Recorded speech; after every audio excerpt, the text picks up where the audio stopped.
السلام علیکم ورحمۃ اللہ وبرکاتہ۔ بسم اللہ الرحمن الرحیم، نحمدہ ونصلی علی رسولہ الکریم، اما بعد۔ اعوذ باللہ من الشیطان الرجیم، بسم اللہ الرحمن الرحیم۔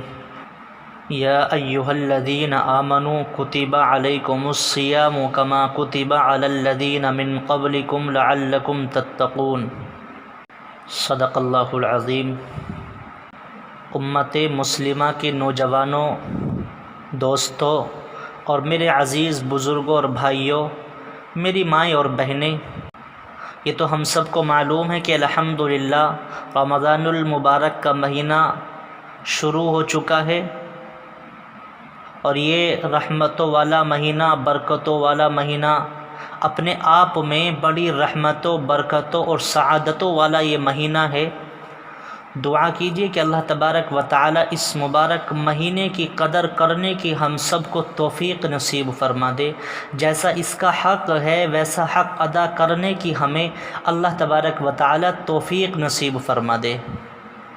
حاضرین محترم، میرے ذہن کے اندر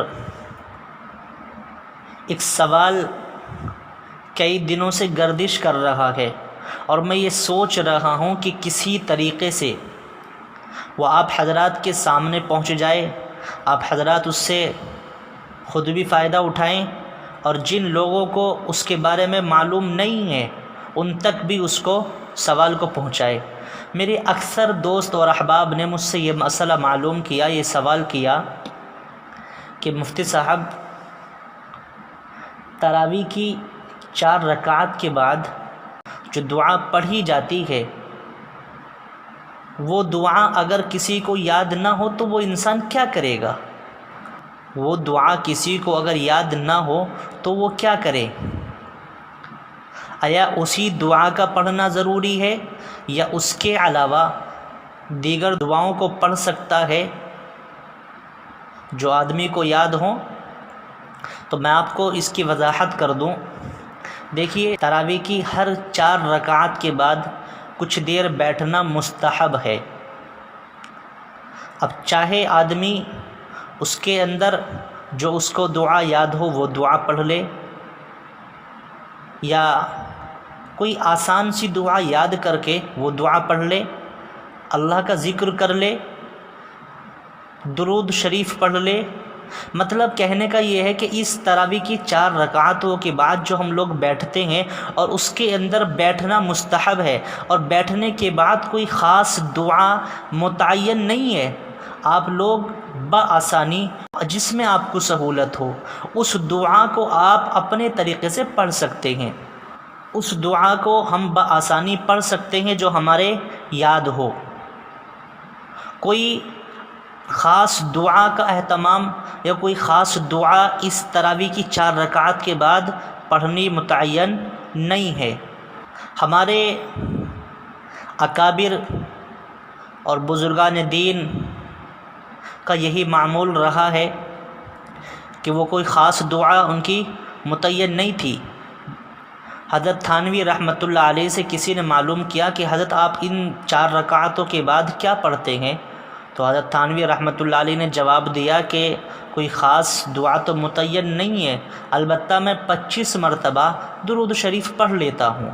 تو پتہ یہ چلا کہ جو ہم دعا پڑھتے ہیں سبحان ذی الملک والملکوتی، سبحان ذی العزتی، یہ جو ہم دعا تراویح کے بعد پڑھی جاتی ہے کوئی خاص متعین نہیں ہے۔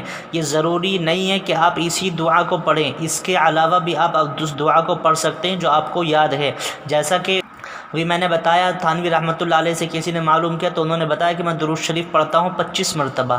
آپ کلمہ پڑھ لیں، سبحان اللہ والحمد للہ ولا الہ الا اللہ واللہ اکبر، یہ کلمہ پڑھ لیں، یا اس کے علاوہ اور دیگر دعائیں ہیں، سبحان اللہ وبحمدہ سبحان اللہ العظیم، یہ دعا پڑھ لیں۔ میں اپنی طرف سے آپ کو بتا دوں، اور پھر آپ کو وہ یاد نہ ہو تو بہتر طریقہ یہ ہے کہ جو دعا آپ کو یاد ہو آپ اس تراویح کی 4 رکعات کے درمیان میں وہ دعا پڑھ لیں، اور یا اللہ کا ذکر کر لیں، یا سب سے آسان طریقہ یہ ہے کہ الحمدللہ ہم سب کو درود شریف بآسانی یاد ہوتی ہے، درود شریف پڑھ لیں۔ اللہ تعالی ہم سب کو اس رمضان المبارک کی قدر کرنے کی توفیق نصیب فرمائے، اور جو باتیں کہی ہے اللہ تعالیٰ اس کے مطابق عمل کرنے کی توفیق نصیب فرمائے، آمین ثم آمین۔ آخر میں آپ حضرات سے ایک درخواست اور کروں گا، وہ درخواست اور گزارش یہ ہے کہ یہ ہمارا یوٹیوب پر چینل ہے، اس کو لائک کریں، اور شریعت کے کسی بھی تعلق سے کوئی بھی آپ کو مسئلہ معلوم کرنا ہو تو آپ براہ راست ہم سے کانٹیکٹ کر سکتے ہیں۔ ڈسکرپشن میں ہمارا نمبر موجود ہے الحمدللہ، اور انشاءاللہ حالات کے اعتبار سے وقتاً فوقتاً آپ کی خدمت میں انشاءاللہ حاضر ہوتے رہیں گے، اور جیسا موقع ہوگا آپ کے سامنے ویڈیو انشاءاللہ پیش کرتے رہیں گے۔ اللہ تعالی ہم سب کو عمل کرنے کی توفیق نصیب فرمائے۔